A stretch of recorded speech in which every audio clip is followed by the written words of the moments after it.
Halo guys, Assalamualaikum warahmatullahi wabarakatuh. Kembali lagi bersama saya di channel podcast PKM Channel.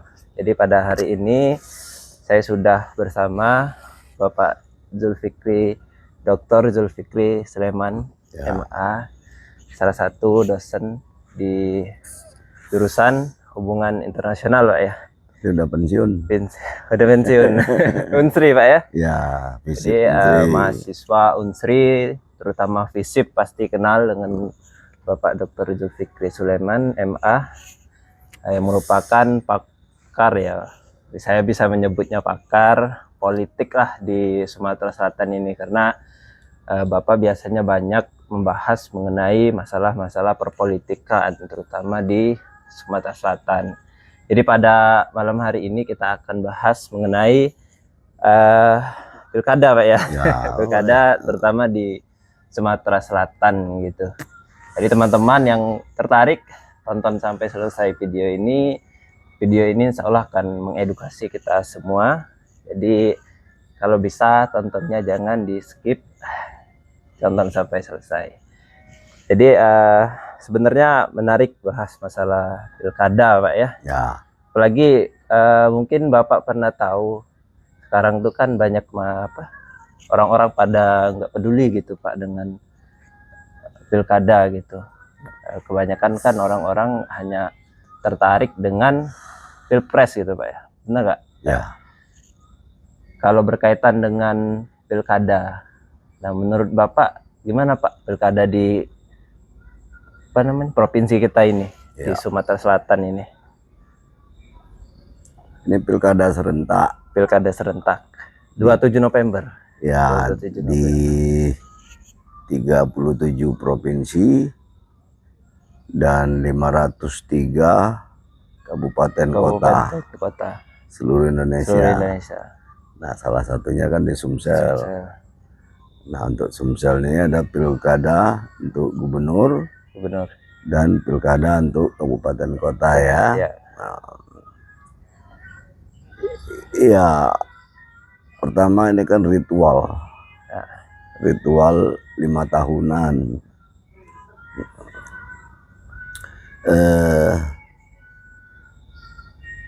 Seharusnya kita menaruh perhatian kepada pilkada bukan karena pestanya, ya, bukan karena peristiwanya itu ya. Artinya itu hangat, antusias karena peristiwanya, karena pilkada ini menimbulkan kegiatan-kegiatan yang lain ya, misalnya kegiatan ekonomi, kemudian penyelenggaraannya, pengawasannya. Nah, orang sibuk, muncul kemudian produksi baliho gitu ya,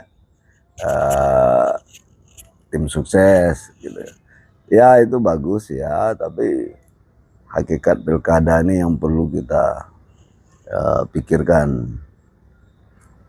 Maksudnya tuh gini loh, pilkada itu kalau saya melihatnya itu adalah momen memperpanjang kontrak. Iya. Kalau di masa-masa lalu kontrak terhadap pimpinan itu diperpanjang atau tidak diperpanjang dengan cara-cara yang purba. Misalnya pemimpin dibunuh, pemimpin ditangkap kemudian dibuang, pemimpin diracun yang tidak puas gitu kan. Nah, kalau yang puas berlanjut. Nah, tapi sekarang pilkada itu kan peradaban manusia kan sudah maju. Jadi cara-cara penggantian pimpinan itu tidak lagi dengan cara-cara seperti itu, tapi dengan pemilu, pesta demokrasi. Nah, tapi pesta demokrasinya itu jangan ditonjolkan, tapi hakikatnya itu. Oke, Kak. Ini momen memperpanjang kontrak, gitu. Nah itu cara kita melihatnya ya. Pilkada itu adalah momen bagi rakyat untuk memperpanjang kontrak atau memutuskan kontrak. Nah, kalau merasa puas dengan pemimpin yang sudah ada ya diperpanjang kontraknya. Kalau tidak puas ya diganti. Nah, gitu. Ya. Nah, misalnya Pilkada Sumsel, dulu gubernurnya Herman Deru, wakilnya Mawadi Yahya. Nah, satu periode kan, gimana hasilnya? Ya. Nah, itu jadi catatan bagi rakyat. Nah, di Pilkada sekarang Deru maju lagi tapi wakilnya yang lain. Ya kan? Iya, bukan Mawadi lagi ya, Pak ya. Bukan Mawadi lagi. Mawadi maju sendiri sebagai calon gubernur. Ngambil wakilnya dari yang lain lagi. Nah, di samping itu ada calon ketiga ya, Edi Santana Putra ya, dengan wakilnya juga perempuan juga ya, mantan anggota DPR RI kan. Nah, rakyat pemilih di Sumsel ini mestinya apa? Harus memutuskan. Ya, harus memutuskan. Memperpanjang atau memperpanjang ya, atau memilih pemimpin yang baru. Nah, untuk itu rakyat harus melihat ya hasil yang lama seperti apa, kemudian harapan-harapan baru yang disampaikan oleh para calon itu seperti apa. Itu mestinya yang diawasi oleh rakyat, yang dicerna gitu ya. Nah, bukan ritual-ritual yang di permukaan itu. Gitu. Pencitraan itu ya. Nah, itu jatuhnya kan pencitraan. Jadi kalau saya itu nggak tertarik pada elektabilitas gitu ya, popularitas, nggak tertarik. Yang mesti digali itu adalah konsep dia tentang Sumsel ke depan itu seperti apa. Nah, itu yang mestinya yang didalami. Tapi tidak semua masyarakat pemilih ini kan tidak homogen ya, macam-macam. Ada rakyat biasa, ada rakyat di daerah pelosok gitu kan. Nah, ada juga dari kalangan kampus, akademisi, ada dari perkotaan, ada pedesaan. Nah, itu juga menjadi menjadi kendala lah ya dalam mencoba memahami konsep atau program dari para calon itu. Tapi terkait dengan preferensi pemilih, Pak ya. Tadi kan Pak sebut berkaitan dengan kita tuh harus cari calon yang memang mengusung gagasan yang memang bagus untuk Sumsel ke depan. Tapi menurut Bapak gitu, di Sumatera Selatan ini sendiri itu preferensi pemilih kita itu gimana Pak terhadap pasangan calonnya? Ataukah rakyat kita di Sumsel ini masih belum melek terhadap preferensinya masih dangkal. Ya, masih mungkin berpedoman kepada popularitas, elektabilitas gitu ya. Mungkin juga berpedoman kepada suku, etnosentrisme. Nah, primordialisme. Ya, pasang calon A orang mana gitu dipilih. Ya, misalnya Mawardi ini ya Oki lah gitu. OI sama Oki ya. OI sama Oki. Oh, kayak itu masih Pak ya? Oh, masih. Herman Deru ya sudah jelas. Oku Timur atau Oku Indo itu akan menjadi basis ya. Pemilih dari Herman Deru. Iya. Nah, kemudian Edi Santana karena dia pernah jadi wali kota Palembang. Nah, itu jadi referensi orang-orang Palembang bagi orang-orang Palembang ya untuk menilai ya Edi Santana Putra nih. Nah, yang dikhawatirkan ya yang ketiga masalah uang. Masalah uang. Iya, politik uang atau money politik kan. Iya, sebenarnya ini Pak ya yang agak sulit untuk dihilangkan dari masyarakat. Iya. Gimana Pak? Dari pilkada ke pilkada itulah yang lebih ditonjolkan gitu ya. Si Anu, pasangan Anu gimana? Uangnya banyak, kira-kira gitu kan. Kemungkinan dia akan berhasil. Nah, itu yang saya tuh sebut tadi itu dangkal itu. Tapi itu kan realita juga kan. Kata orang itu kan seperti kentut itu. Baunya ada tapi wujudnya enggak kelihatan. Karena saling ini ya. Saling apa namanya? Saling nutupi lah gitu. Kalau tidak salah ya fatwa MUI menyatakan politik uang itu haram. Iya kan? Nah, itu fatwa lah itu berlaku untuk pemilih yang beragama Islam. Tapi kenapa masih ada? Nah, di situ kita lemah, ya kan? Kita masih terpengaruh oleh hal-hal seperti itu ya, yang dangkal seperti itu. Itu biasanya penyebabnya apa Pak? Masih terpengaruh. Padahal kan kita ketahui Indonesia itu negara dengan mayoritas 87% itu Muslim gitu. Tapi agama saja melarang, tapi mereka masih menerima gitu, suapan dari calon-calon pemimpin kita ini. Harus diakui, pilkada itu kan institusi dari demokrasi. Pemilu, pilpres, pileg, pilkada itu institusi dari demokrasi.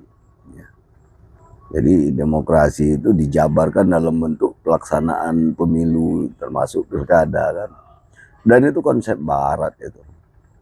Kita tidak mengenal pemilu untuk memilih presiden, untuk memilih kepala inilah ya, pemimpin-pemimpin ya.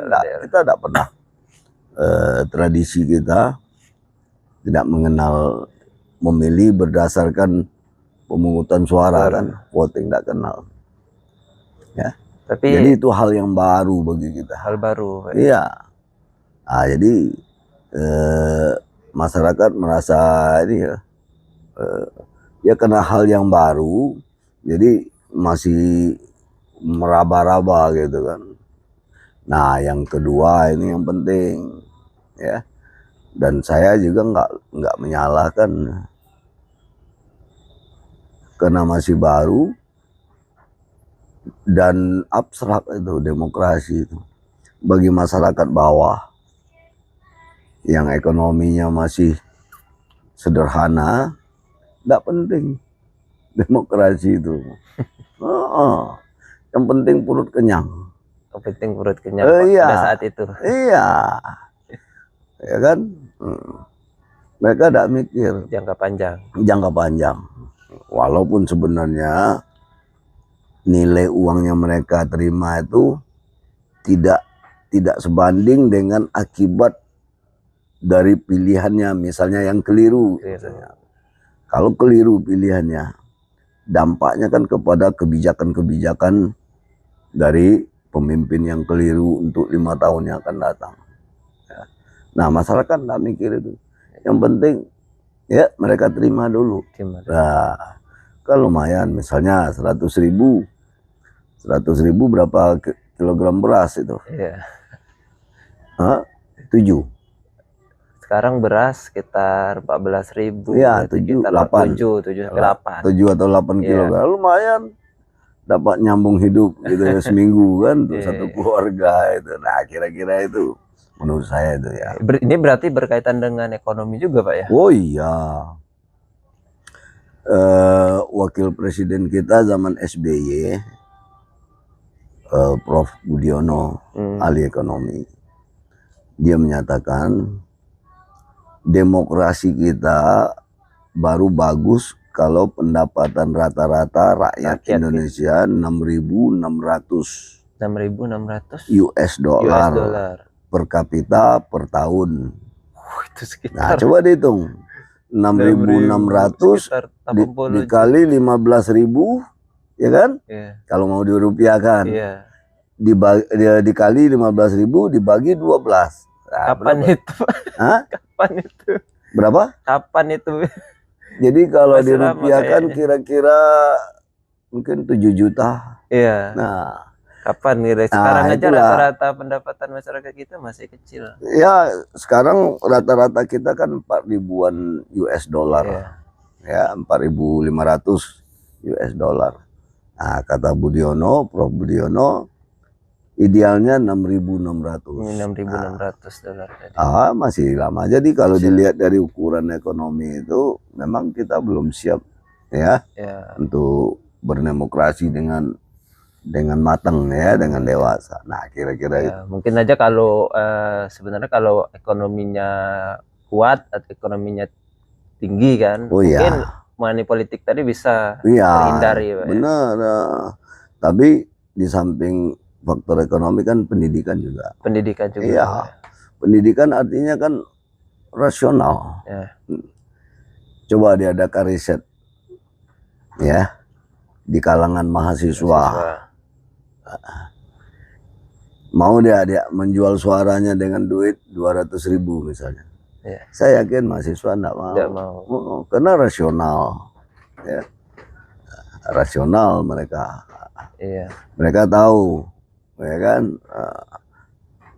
duit 200.000 itu tidak sebanding dengan nilai suara yang mereka berikan, dan itu ya tidak sehat lah gitu kan. Nah itu. Tapi itu tadi kaitan dengan money politik segala macam itu fakta ya terjadi di demokrasi kita saat ini, Pak. Terjadi di mana-mana. Iya. Cuma begini, kita bisa mengajukan hipotesis, semakin maju pendidikan, semakin meningkat kesejahteraan ekonomi, politik uang akan berkurang dengan sendirinya. Jadi tidak perlu keluar fatwa-fatwa itu. Tidak perlu diancam-ancam dengan hukuman. Ya, baik pelaku maupun yang menerima, tidak perlu. Majukan saja pendidikan, majukan saja ekonomi rakyat. Dengan sendirinya politik uang itu akan tergerus. Iya, akan tergerus itu. Primordialisme tadi primordialisme akan tergerus itu. Ya. Benar. Nah, itu kira-kira kalau kita melihat ini ya. Jadi pilkada itu ya yang sekarang yang lebih menonjolkan ritual-ritual dangkalnya itu. Nah, mestinya kita melihat yang hakikinya. Bahwa itu adalah momen untuk memperpanjang atau memutus kontrak politik itu ya itu gitu ya, momennya itu ya di pilkada itu. Kita mau memperpanjang atau memutus gitu. Dan mengganti dengan yang lain. Iya. Karena ada banyak pilihan calon. Ada gitu, banyak. Pilkada Kota Palembang kan ada 3 juga. Sumsel ada 3, termasuk kabupaten-kabupaten banyak juga gitu. Tapi ada beberapa yang memang calonnya tunggal, kawan kota kosong. Itu tuh calon tunggal itu aneh. Iya. Itu kenapa bisa terjadi? Pilkada artinya kan kompetisi. Iya. Kan? Nah, kompetisi artinya itu minimal ada 2 calon atau 2 pasangan calon. Lah ini kok calon tunggal. Lawannya kota kosong. Lawannya kota kosong. Nggak ada di demokrasi, nggak ada. Aneh memang. Sistem kita itu aneh. Dan mungkin dia merasa bangga kan. Sudah pasti terpilih mungkin. Dia memikir gitu ya. Tapi dalam demokrasi tidak dikenal istilah istilahnya. Apa namanya calon tunggal atau berhadapan dengan kotak kosong. Iya, itu gimana biasanya sistemnya Pak? Misalnya kotak kosongnya yang menang atau diulang-ulang terus sampai yang ini menang gitu. Gimana itu sistemnya? Aku udah tahu aturan. Nah, Nggak tahu, tapi ya. mungkin kalau kotak kosong yang menang itu ada pejabatnya. Oh, pejabat. Nah, Oh, bukan pejabat yang sementara. lawannya tadi diulang-ulang terus, bukan ya? Oh, saya kira aku udah tahu persis ya gimana. Cuma aku udah tertarik aja. Tertarik. Iya. Masa ada kotak kosong? Yang ada sistem otoriter. Sistem otoriter. Macam Pak Harto di zaman Orde Baru itu kotak kosong apa calon tunggal kan? Calon tunggal ya. Langsung ada pilpres. Ada pilpres. Tapi calon tunggal. Calon tunggal, nggak ada kotak kosongnya. Nggak ada istilah kotak kosong waktu itu, nggak ada. Nggak ada. Nah, pokoknya calon tunggal. Terpilih lagi. Pilih lagi. Ya sah, tapi itu sistem otoriter.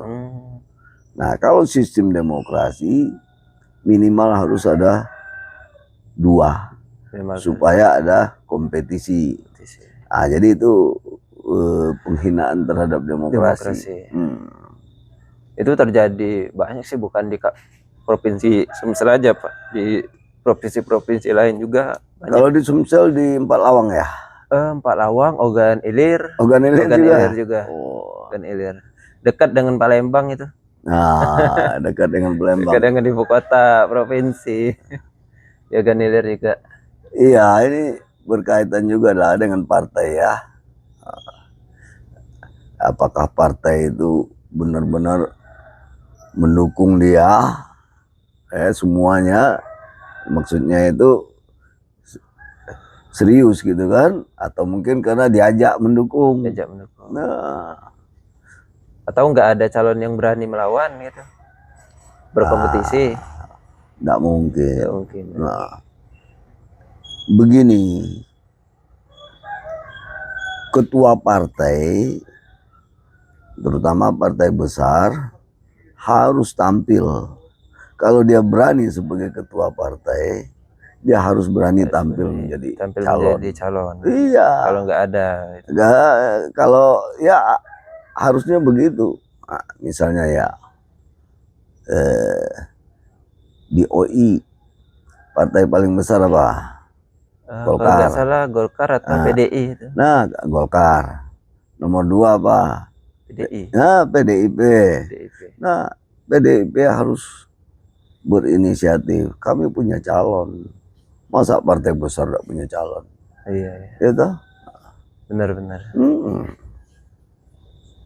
Jadi motifnya itu sebenarnya bukan ideologis, ya kan? Tapi pertimbangan pragmatis kan itu. Iya. Kalau ideologis, kalau itu benar-benar kompetisi, ya, dia harus punya calon. Tapi yang seru ini kayaknya pemilihan gubernur kita ini seru kayaknya Pak ya. Ada 3 calon gitu. Ya itu ya. Yang semuanya katanya punya basis suara. Deru mengambil wakil Ciujang ya. Mantan Bupati Lahat. Kemudian Mawardi ambil wakil Deru dulu, ngambil ketua DPRD. Ibu-ibu ya. Iya. Anita Nurhati. Nah, terus di ujung-ujung muncul Edi Santana. Edi Santana. Karena walaupun ini ada putusan MK kan itu. Iya. Tapi kemarin tuh gembar-gembornya banyak baliho Heri Amalindo dari PDI. Tapi tiba-tiba jadi Pak Edi Santana Putra. Artinya dari semula PDIP dikatakan tidak boleh mencalonkan. Karena kekurangan suara itu di DPRD. Tapi keluar putusan MK ya, ternyata boleh ya. Udah, walaupun terlambat dia mencalonkan lagi. Nah kan kalau tidak salah di MUBA juga begitu kan. Iya. Nah menariknya itu Deru pecah dengan Mawardi. Kan. Nah, masing-masing punya pasangan. Tapi Deru Mawardi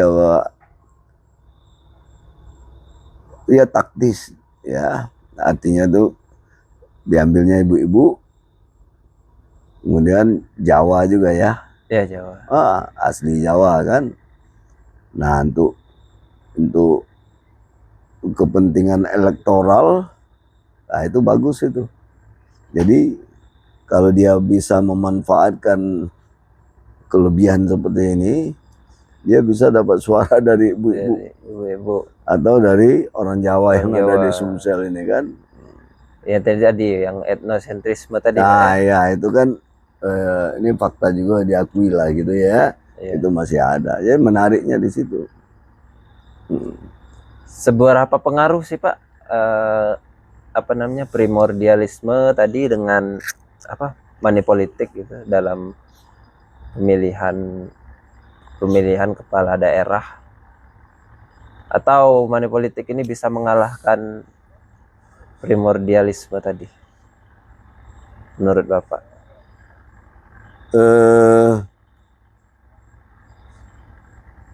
Kan ada daerah basis. Nah, daerah basis misalnya Herman Deru dikatakan punya basis di Oku Timur. Ya artinya dari awal Oku Timur itu udah dipeliharanya. Ya kan? Nah, udah dipeliharanya dengan berbagai macam cara, sehingga bagi orang Oku Timur ya Herman Deru lah yang paling bagus.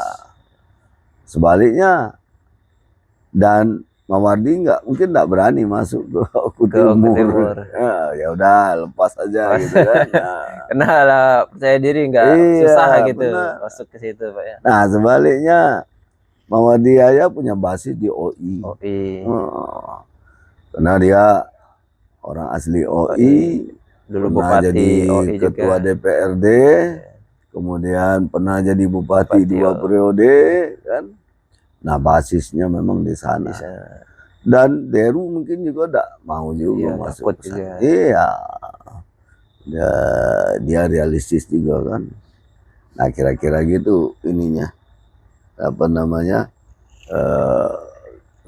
Hitung-hitungannya itu. Nah, jadi untuk basis-basis seperti ini tentu politik uang tidak begitu berpengaruh. Iya. Nah untuk daerah-daerah mengambang mungkin bisa. Ya. Misalnya Mubah, daerah Mubah itu kan boleh dikatakan netral. Iya Deru asing di sana. Mawardi juga asing di sana. Edi Santana juga asing. Edi Santana juga asing. Silakan bersaing di sana. Silakan bersaing di sana. Benar. Dengan berbagai cara. Iya.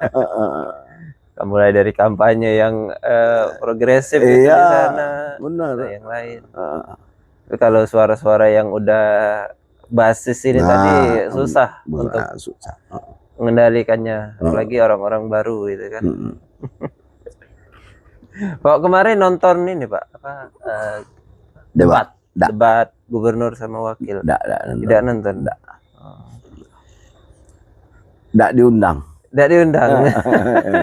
Tidak diundang oleh penyelenggara.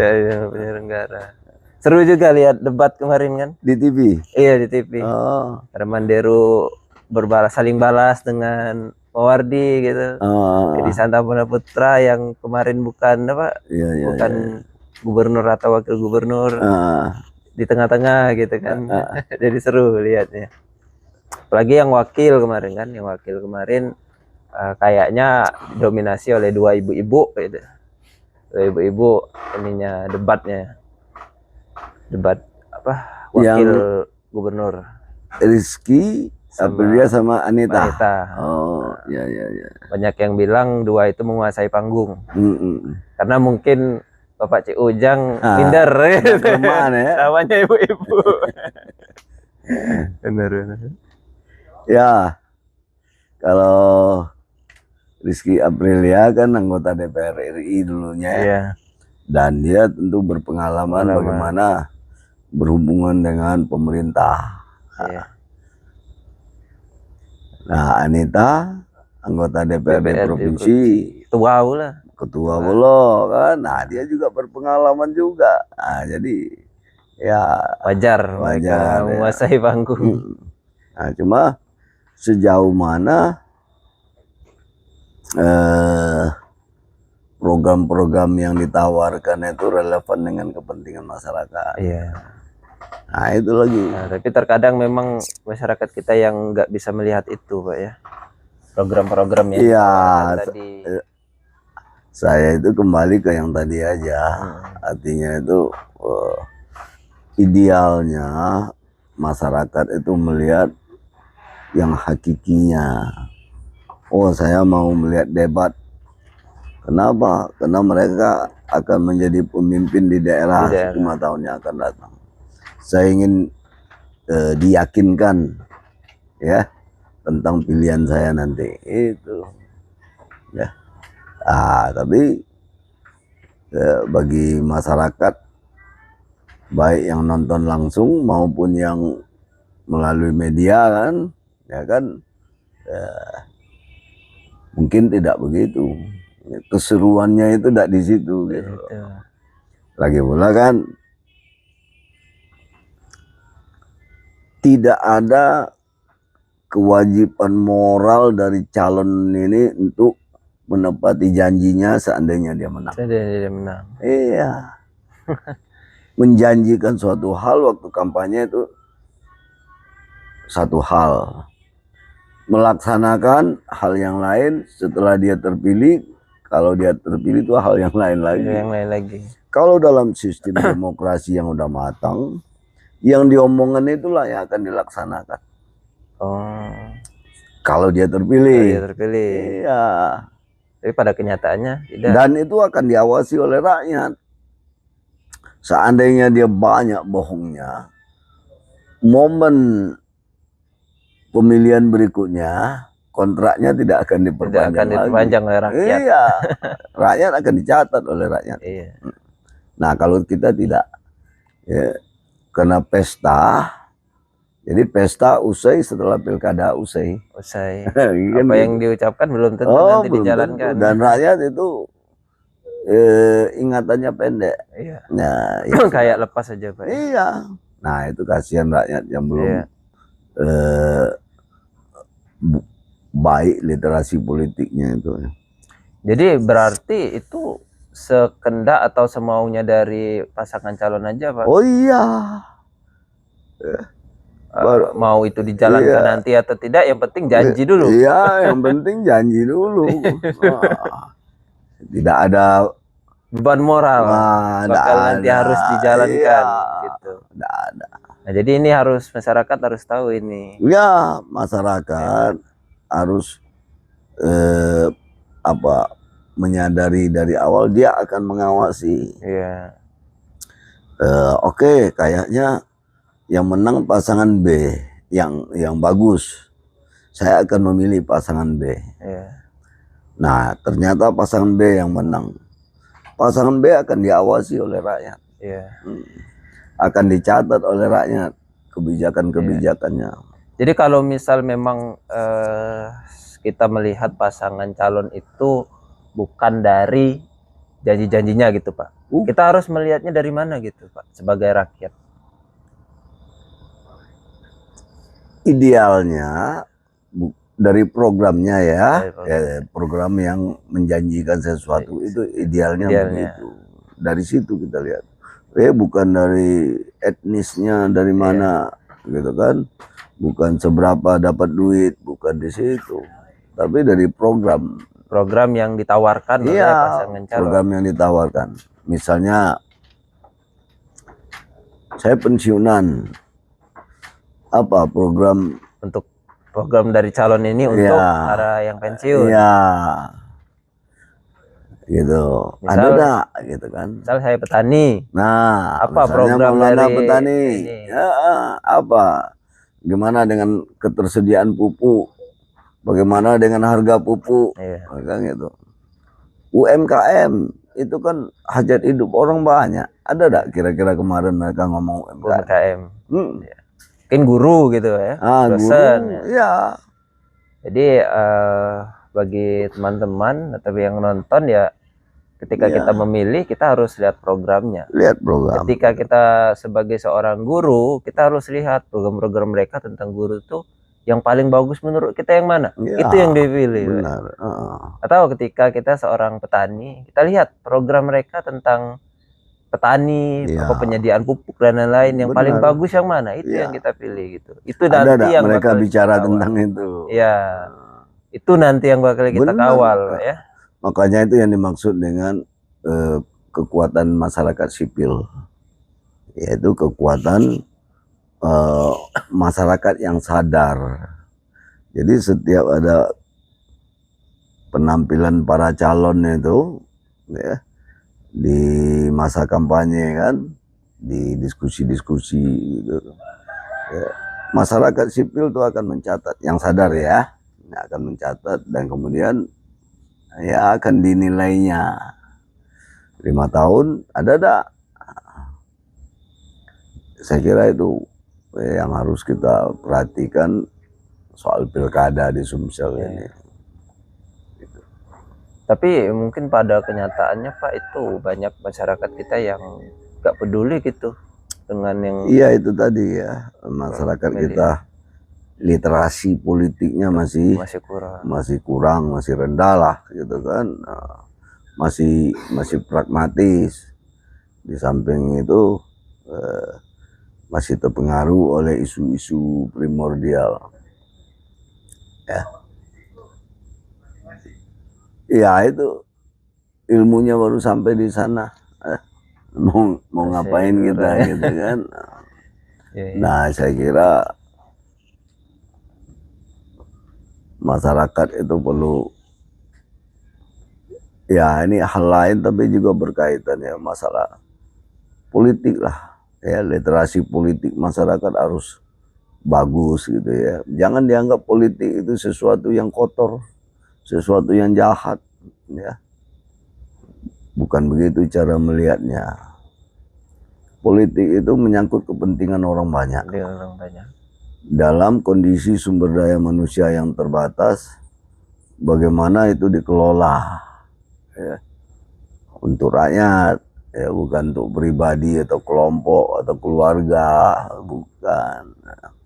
Nah, itu hanya bisa dinilai dengan kritis kalau literasi politik bagus atau kekuatan sipil, masyarakat sipil juga bagus gitu kan. Kalau enggak ya. Oke.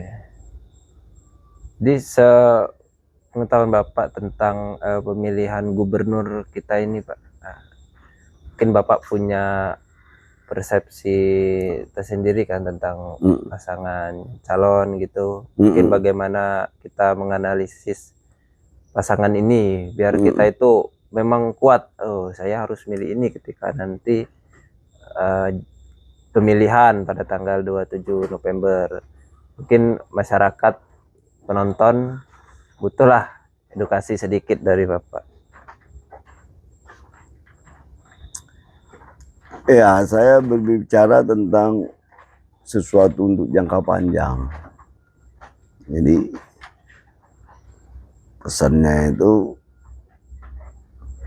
ya, bagaimana supaya kita lebih melek politik ya, supaya kita bisa bersikap kritis terhadap kebijakan pemimpin-pemimpin di daerah itu ya. Itu pesannya itu. Bagaimana supaya kita lebih melek ya secara politis. Artinya lebih sadar gitu ya. Jangan pernah, dan ini memang jangka panjang. Jangan pernah mengabaikan walaupun itu pemilihannya iyalah, bupati gitu. Benar. Karena yang akan mereka lakukan adalah hal-hal yang menyangkut hajat hidup orang banyak. Nah, kalau untuk pilkada yang akan datang ini ya rasanya tidak ada lagi yang bisa diharapkan ya. Artinya itu sudah terbentuk oleh sistem yang ada, baik dalam pengertian primordialisme maupun politik uang itu Politik tadi. uang. Ya, cuma berharap aja, gitu kan. Makin lama politik uang tuh makin berkurang lah. Iya. Nah, Itu rakyat, harapan kita ya semua. harapan kita semua lah ya. Ya mudah-mudahan juga tidak ada yang main politik uang. Iya. Cuma itu tadi ya kan, itu udah Biasanya ini terjadi. rahasia umum lah Rahasia gitu umum, ya. Semua orang udah pada tahu. Oh sudah tahu itu. Kadang aku juga pernah ada yang datang tiap pagi kan, apa itu serangan fajar gitu, Pak. Ada Waktu itu, waktu iya.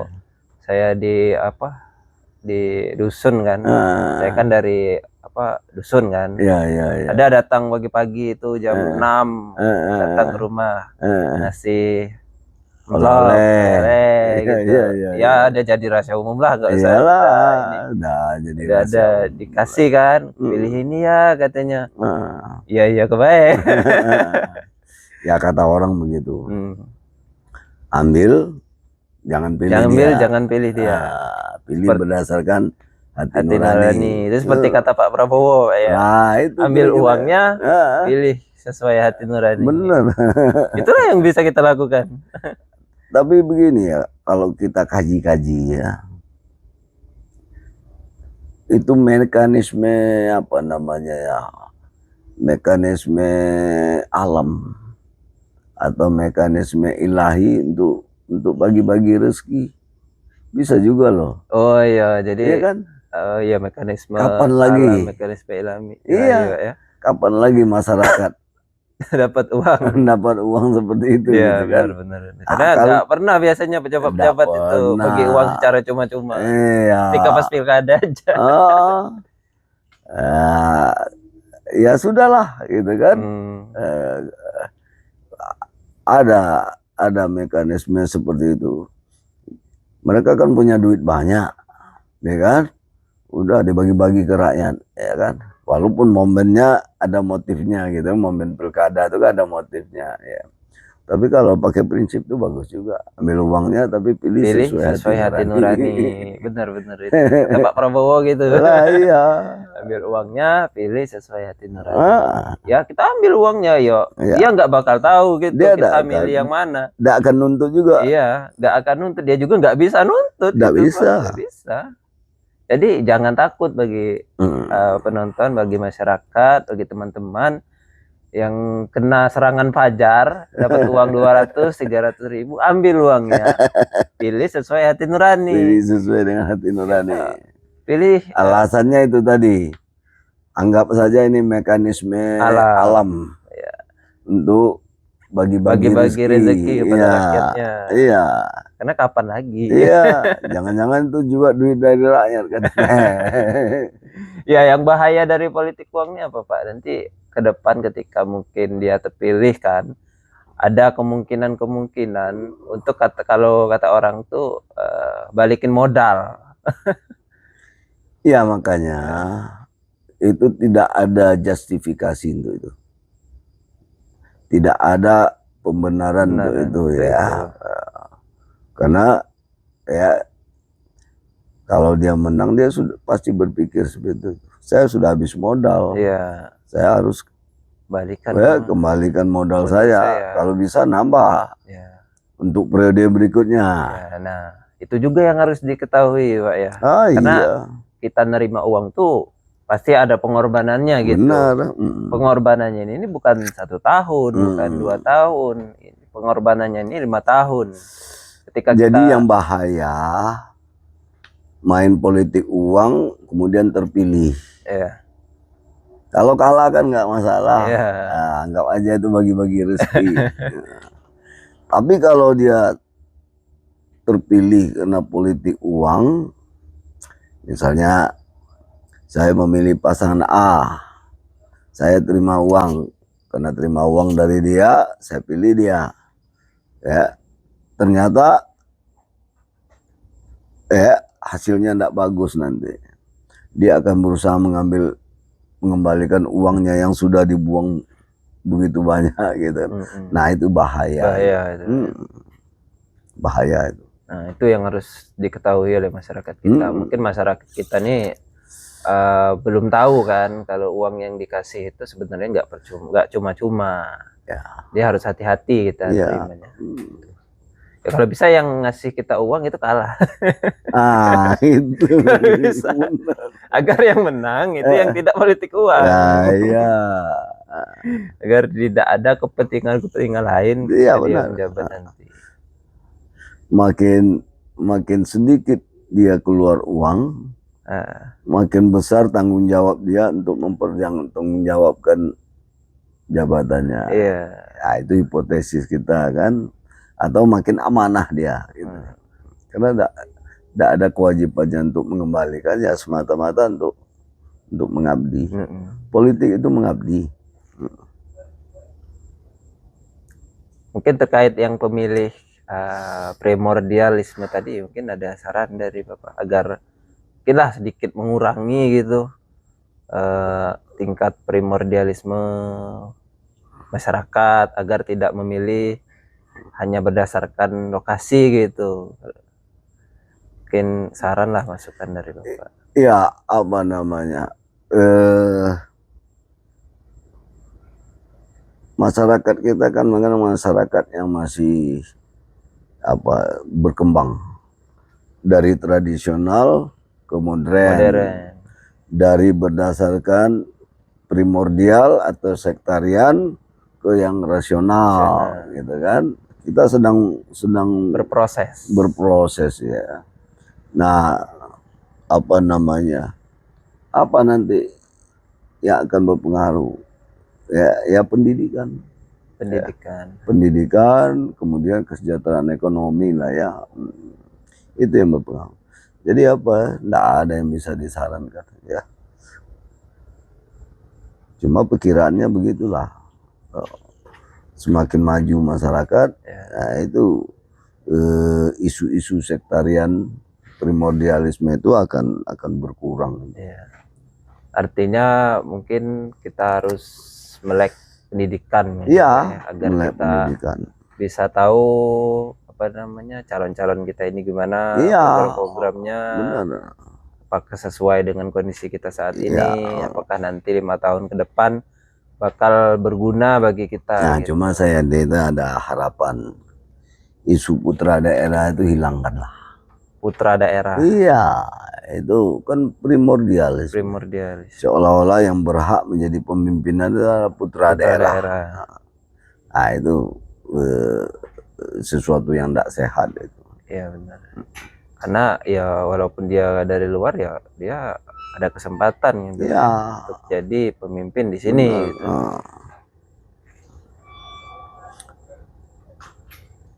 Nah itu kira-kira. Kalau mau ditambah satu lagi itu begini, ya. Tapi ini masalahnya rumit juga ya. Tergantung kepada peraturan perundang-undangan, tergantung kepada kebijakan partai, ya. Masa yang berhak maju pilkada itu cuma orang-orang tertentu saja. Tertentunya itu apa? Mantan pejabat yang punya uang, keluarga pejabat, kan gitu ya, nah, istrinya kah, anaknya, mantunya gitu ya. Orang lain juga pingin, ya. Tapi sistem yang berlaku tidak memungkinkan seperti itu, ya. Nah, itu kan sama dengan menghidupkan kembali kekuasaan berdasarkan wahyu, tapi tampilannya yang berbeda. Hakikatnya sebenarnya sama. Ya. Dalam pengertian lama itu dianggap wakil Tuhan, rakyat ya yang terpilih ya memperoleh wahyu dari Tuhan untuk memerintah. Kemudian itu diturun-temurunkan, ya kan. Sekarang berubah sedikit, ya. Konsep lama tidak dipakai lagi, tapi ya nanti yang dicalonkan ya adiknya, istrinya, anaknya atau mantunya, ya sama aja. ya. Setiap dia mencalonkan seperti itu berarti menutup peluang bagi yang lain untuk masuk ya, mencalonkan diri. Nah, ini juga kelemahan dari sistem kita. Ya, karena selama ini ya mungkin masyarakat juga banyak yang mengalami gitu kan, pemimpin-pemimpin kita lahir ya itu aja. Ya kalau kita lihat misalnya ini nggak jauh-jauh, ini anaknya, ini mantunya. Saya juga mau jadi pemimpin, tapi kita sadar tidak akan dipilih, tidak akan dicalonkan. Ya, mereka sudah menutup pintu untuk orang di luar kelompok mereka. Ya. Karena sistem itu karena tadi, sistem rekrutmen itu, misalnya yang berhak mencalonkan kan partai. Nah, ketua partai itu akan memilih orang-orang yang dekat dengan dia.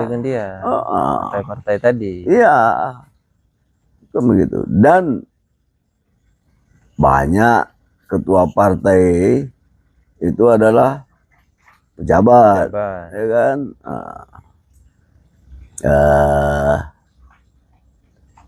Deru ketua partai apa dia? Nasdem. Sumsel ya. Nah, Mawardi Gerindra. DPP pusat ya. Iya. Ya, petinggi partai kan itu. Nah, petinggi partai juga. Aneta. Golkar. Ya, benar. Nah, begitu juga di tingkat daerah. Kan? Pimpinan partai itu biasanya atau kadang-kadang atau sering adalah pejabat di daerah tersebut. Ya, semoga kita berharap ke depan kita sebagai masyarakat yang tidak terafiliasi bisa ikut meramaikan itu harapan kita ya. Karena sudah berapa, tidak sampai 3 minggu lagi kan? Iya, ini tanggal 15, tanggal 27, sekitar ya 2 minggu lagi. Tidak sampai 2 minggu. Jadi kita cuma bisa berharap aja. Ya, bagi masyarakat, teman-teman yang menonton, tadi kan sudah dijelaskan mengenai politik uang, mengenai primordialisme. Jadi sudah paham gitu bahwasanya ketika kita dikasih uang itu bakal ada risikonya ke depan, harga yang harus dibayar. Benar.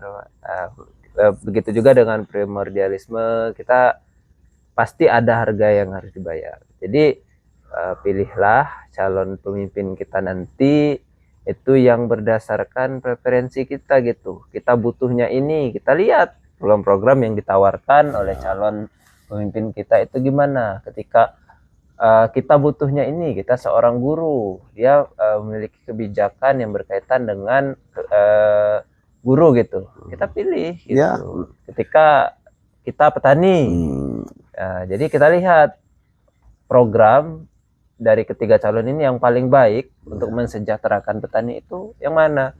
Begitupun ketika kita bekerja sebagai pengusaha UMKM gitu, kita lihat program-programnya. Kita pilih berdasarkan yang mana program dari ketiga calon ini yang paling baik terhadap kesejahteraan pengusaha UMKM.